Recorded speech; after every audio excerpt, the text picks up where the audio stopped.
One huge problem between moderns and postmoderns is, quite honestly, their view of mankind or their view on variety.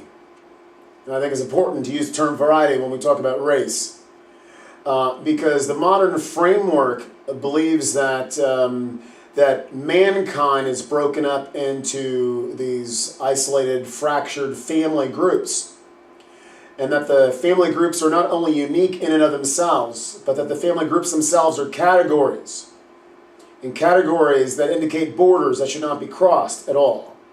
And it's important to understand that the modern mindset aspires to this kind of logic because the language of modernism, or the language of nature, is mechanics or mathematics, or when it comes to race, it's the visual. Science naturally categorizes. The question is, how is science going to categorize? And when it came to people groups, it was quite honestly very, very arbitrary, ignoring the fact that all mankind was of one descendant. And instead of looking for essential distinctions in mankind, like male, female, or worldview systems, the modern was infatuated with matter. And so he divided men according to their people groups, according to their nationalities, according to their ethnicities. The postmodern argues about this. I mean, he argues against it very, very much because it smacks of what he would consider to be racism, to even view people this way. To look at a people group, not because of their essential distinctions, but to look visually at a people group and say, that guy's Asian. Therefore, therefore he must operate within this category I've assigned to Asian types.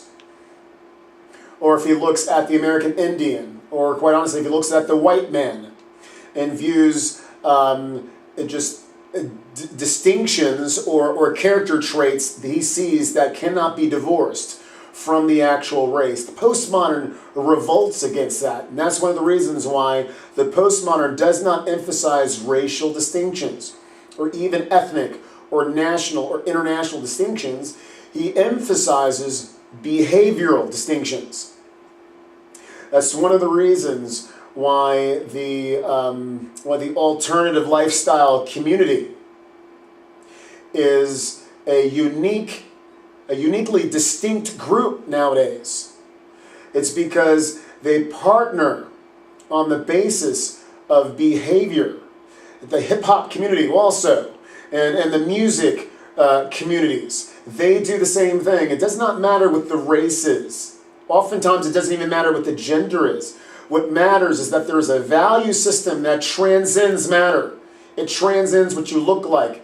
It transcends what you are, the preferences that you have. And it meets somewhere above the stratosphere, so to speak, or above the atmosphere of this world of matter. And that's one of the reasons I've made the argument that in the hip-hop community, hip-hop is an attitude. It really is. And hip-hop is a response to, quite honestly, the modern machine, or the momentum of the modern machine. Because keep this in mind, we no longer live in a modern world. The world is largely postmodern, which means that the world is very, very cynical of the value system of moderns, because it got us, several wars? It got us, in the 20th century?